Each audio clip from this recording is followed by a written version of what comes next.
According to the most recent census conducted by the National Institute of Statistics in 2007, 56.1% of the population of Mozambique were Christian, 17.9% were Muslim, 18.7% had no religion, and 7.3% adhered to other beliefs. These figures need to be used with great care as they are quite problematic. Religious communities are dispersed throughout the country. The northern provinces are predominantly Muslim, particularly along the coastal strip, but some areas of the northern interior have a stronger concentration of Protestant or Catholic communities. Protestants and Catholics are generally more numerous in the southern and central regions, but Muslim minority populations are also present in these areas. The National Directorate of Religious Affairs in the Ministry of Justice states evangelical Christians represent the fastest-growing religious group in the country. Generally, religious communities tend to draw the members from across ethnic, political, economic, and racial lines. There are 732 religious denominations and 144 religious organizations registered with the Department of Religious Affairs of the Ministry of Justice.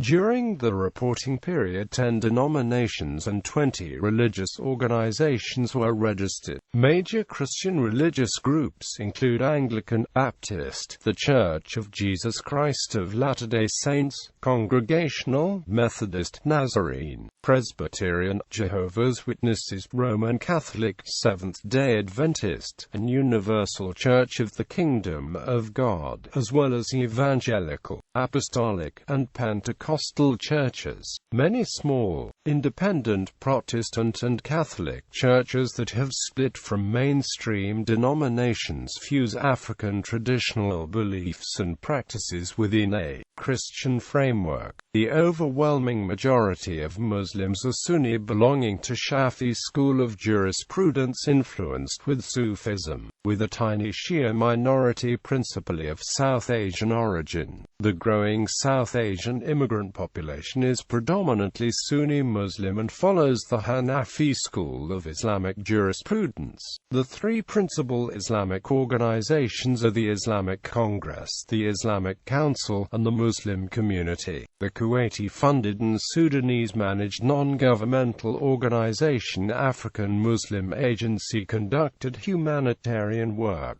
as did the Muslim Development Agency Aga Khan. Jewish, Hindus, and Baha'i faith groups are registered and constitute a very small percentage of the population. The country's leading mosques and the Catholic Church have tried to eliminate some traditional indigenous practices from the places of worship, instituting practices that reflect a stricter interpretation of sacred texts. However, some Christian and Muslim adherents continue to incorporate traditional practices and rituals, and religious authorities have generally been permissive of such practices.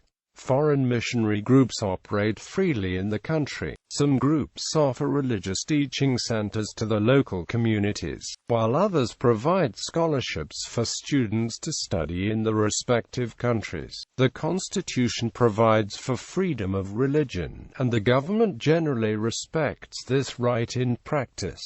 Anti-religious campaign 1979 to 1982. The ruling party of Mozambique since independence, known as Frelimo, became predominantly Marxist during the Liberation War. After independence, it declared the state secular and it nationalized all schools and health facilities, until then owned and run in the majority by religious institutions. Faced by resistance, the new state imprisoned some clerics in 1975 and 1976 and banned all Jehovah's Witnesses to a district in Zambezia in 1977. In response to the changes in the social and religious situation after Mozambique, the Roman Catholic Church vented public criticism. Catholic bishops condemned a godless society and criticized the death penalty and re-education camps. In 1978 it decided wanted to transform into a church of communities, something the state understood as a move towards resistance to socialism, rather than the collaboration stated by some bishops.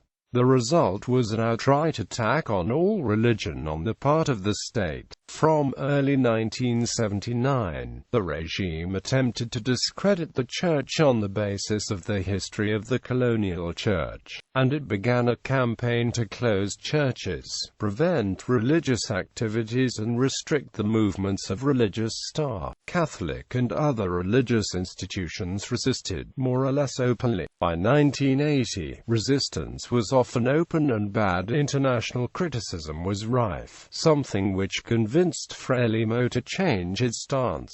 Several Protestant groups in Mozambique had strong allegiance to the Frelimo government, potentially because many in the Frelimo leadership had been trained in Protestant schools and the World Council of Churches had supported the Mozambique Institute in Dar es Salaam during the War of Liberation. But many non-Catholic churches suffered much nonetheless, not least the Jehovah's Witnesses, who were all deported to Zambezia, and the Nazarene Church, which saw many of its missionaries imprisoned. Islam suffered probably the most during the anti-religious campaign, because of the plain misunderstanding or prejudice of the Frelimo leadership. Ministers thought, for example, that raising pigs was a good idea to combat underdevelopment, and they genuinely did not understand resistance on the part of Muslims in the north of the country. Some long-lasting trauma was thus created.